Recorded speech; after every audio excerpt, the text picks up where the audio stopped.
Superintendent, Ma'am Loida Palay Adornado, Section 6. Good morning, Ma'am. Sabihin, fire na agad. So, we will be delighted because of her presence here. So, we are expecting that she will be giving us a message. As usual, magandang umaga po sa ating Good morning, ma'am. Thank you, Ma'am Joy, for this opportunity and Ma'am Shirley. Para bang naulit yung mga biro ba na phrase, way pagani ka plus star, mag-fire na. Pero, Girl Scout naman ako. I'm always ready, anytime, all the time. Sorry that I was not able to attend your opening program, but then I do not want to let this seminar orientation be having its closure without my presence. Because every time that we conduct in the division any sort of training or seminar, as the mother of the SBO, I always want to share with you some insights. Kanina, ay pagkahaba-haba ko talaga magsalita kanina. Ay, sabi ko, tunay nga, kayo ay elementary kasi mababa ang paaralan ng tinuturuan, kaya sa mababa kayong floor. And you are in the secondary, kaya nandito kayo sa taas. Right? We have common denominator, though we have different majors. My major is English, but your major is in mathematics. But we have the same denominator wherein I was once a secondary school teacher. Kaya sakay ko, what's happening among our secondary school teachers.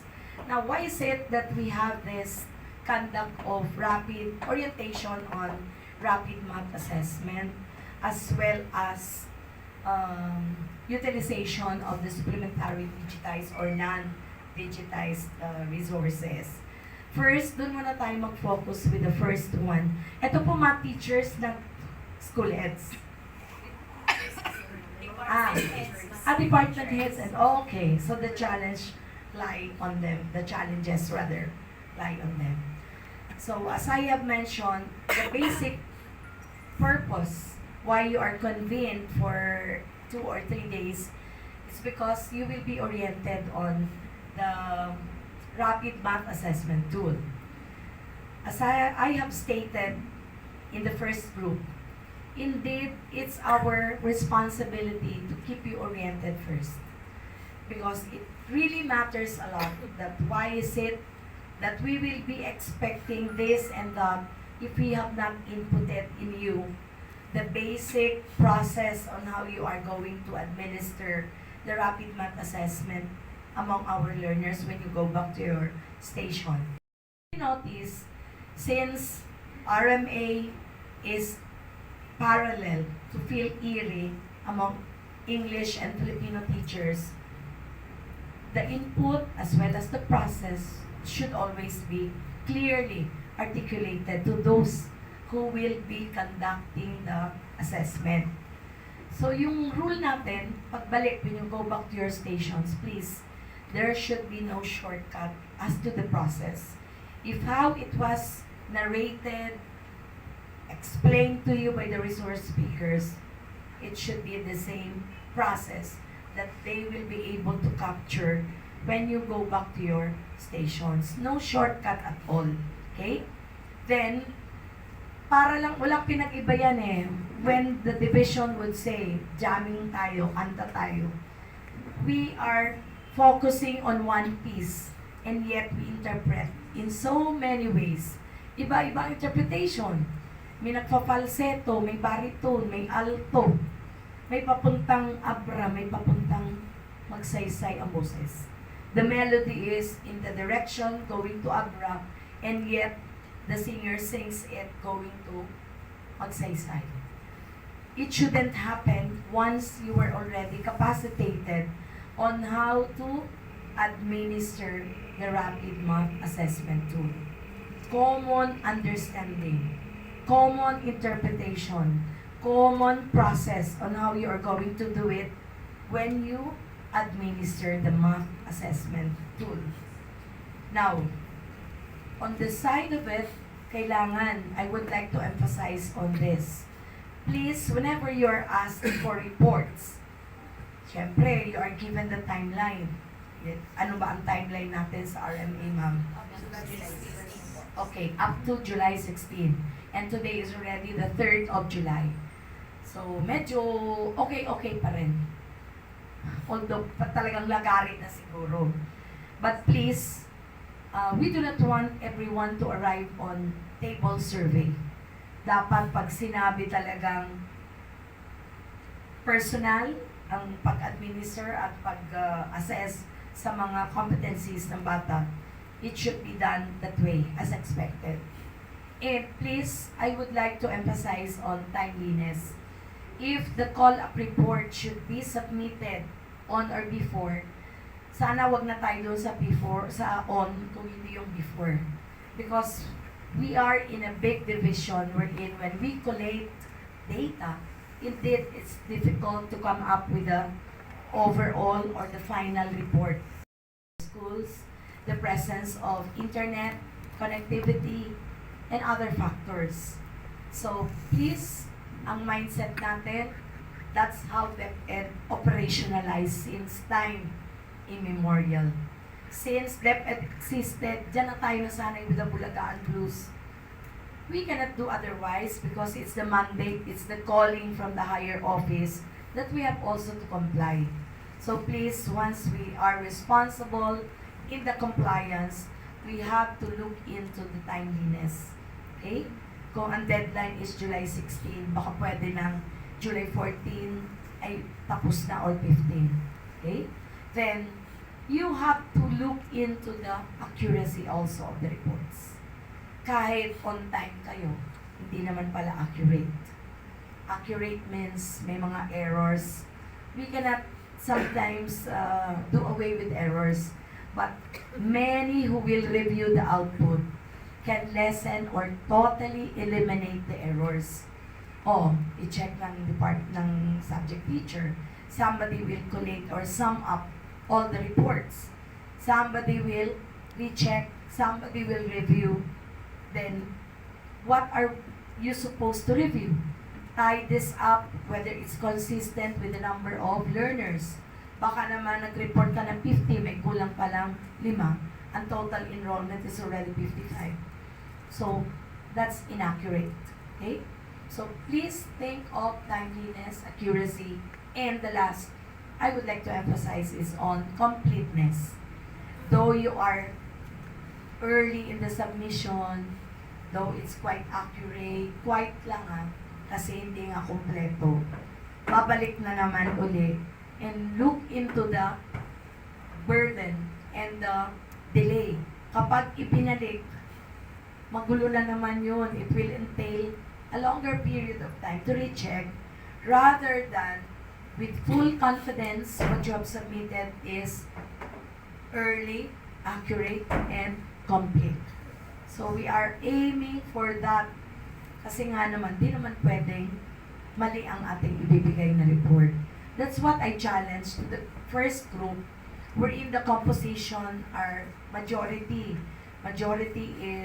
ay mga school heads as well as the PSDSs were there.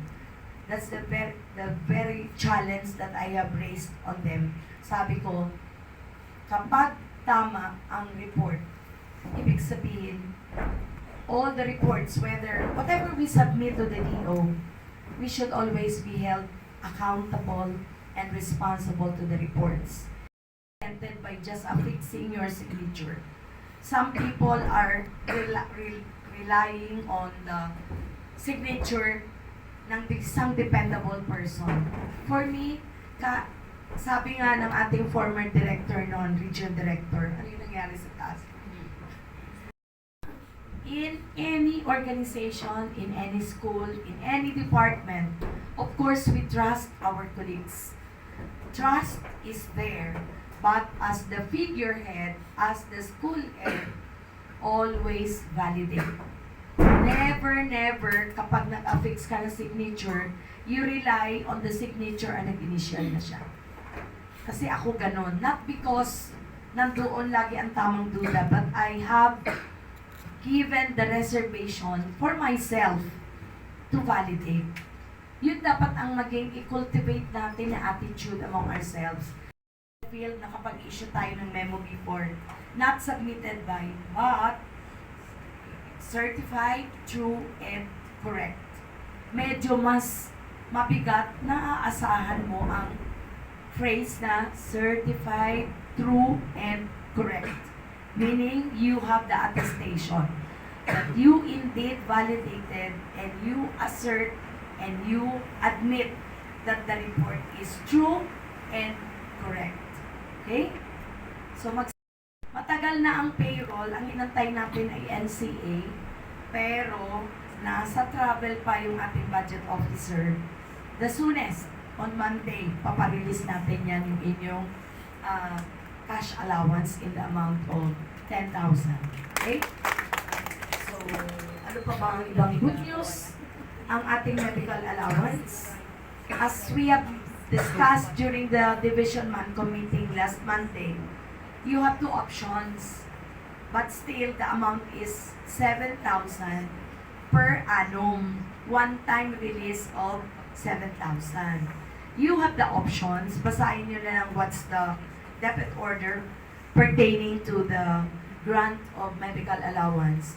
Two options are whether you will choose individual, na kanya-kanya na lang i-release in cash, and of course, you have to oblige with the submission of report. May form lang na dapat i-accomplish.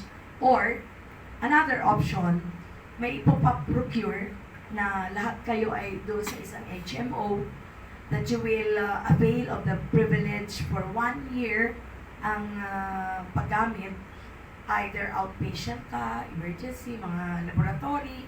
Sabi ko, saan makakarating ang 7,000? And, word of caution please, no endorsement. Dapat, ang magiging decision in every school ay depende sa magiging majority na decision ng group. Okay? No endorsement sa principal na magsasabing, oy, may nakausap na ako ng may nakausap na ako, yung St. Peter, lang tayo doon magkuha. Bawal yun. Pwedeng makasuhan. Diba? Maaari mangyari yun, inuunahan ko na kayo. Please, never ever drag the name of our division. Kung hindi nakalagay sa provisions of that particular debit guidelines, na debit order, wala nating gawin. Sumunod na lang tayo kung ano ang nararapat. Okay? So next is how you will be taught also on how to use the supplementary digital and non-digital learning resources. We have to understand, especially mga learners na natin nowadays, they are now more adept in the use of gadgets. Ayaw na nila pag boring ang teacher. Hindi nga nagli-lipstick ang teacher. Buti nila kung maganda ang teacher talaga nakafocus. What I would like to point out is they are more graphical in nature nowadays. Attention span is very limited. Magyaw-yaw ang teacher, sandali lang yan. Pero kung presentan mo yan ng lesson ng graphical in nature, mas absorb sila ng absorb na makinig. Okay?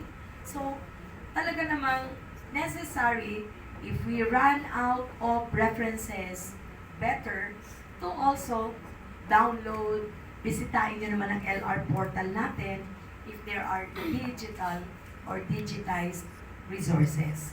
Okay? One thing more, when I arrived in the first group, a resource speaker tackles about the interpretation of the math results in our division. So kayo, kapag ginagawa nyo ang topic on analysis, tama po yun. Data are there, and data shouldn't be neglected. Once you get hold of the data, whatever data, reading, science, math in particular, since this is a math group, focus. What do the results tell us? What are the competencies that need to be improved and strengthened among our learners?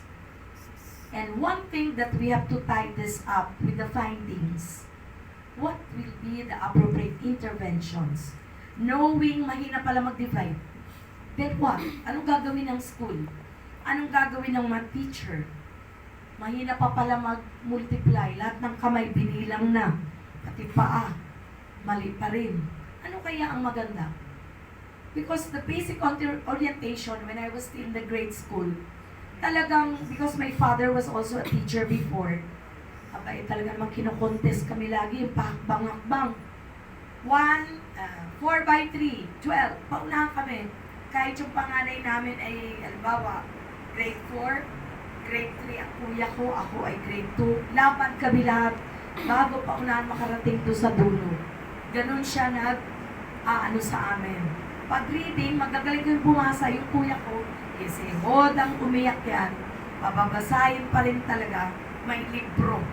Tulo na ang luha, walang magawa. Yun noon. Okay? To the data ng ating learners. At the fresh start of the beginning of classes, may profiling din kayo, just like the English and Filipino teachers are doing. Alin sa mga bata natin ang talagang kailangan tutukan? Because we give them lots of efforts to understand higher mathematics kung yung basic ay hindi nila alam, basic fundamental operations, hindi nila kayang ma-master. Okay? Look into the competencies, then present the proper and appropriate interventions that could address the gaps na na-identify natin.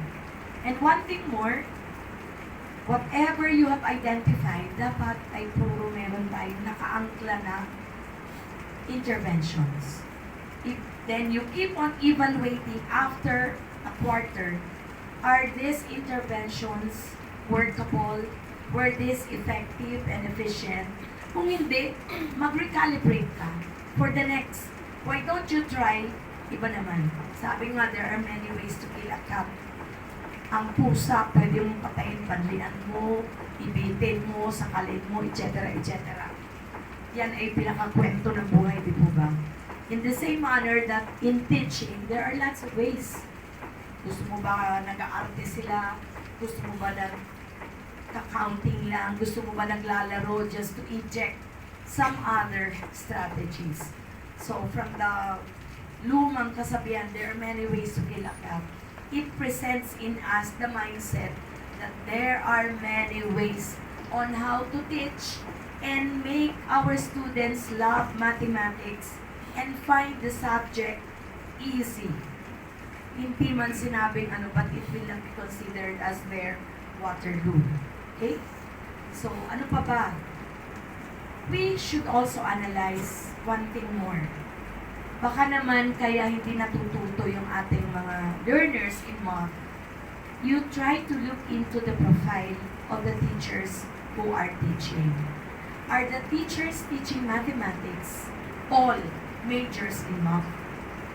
If not, how can we help those teachers who are teaching mathematics and yet they are non-majors? Years of service and observations, actual observations around, I cannot help myself, of course, that I have to relate this to you. So going back with non-majors, nandiyan na sila eh. But sometimes, alam ko ang weakness ng secondary. In the event that there are we have the lack of teachers, we lack teachers rather, who will be teaching such subjects, nagtitibay-tibay tayo. But what will be the appropriate intervention that we should do? Granted, nandiyan na ang teacher, nagtuturo na ng math, and nakapacitate na rin siya for so long. Diba?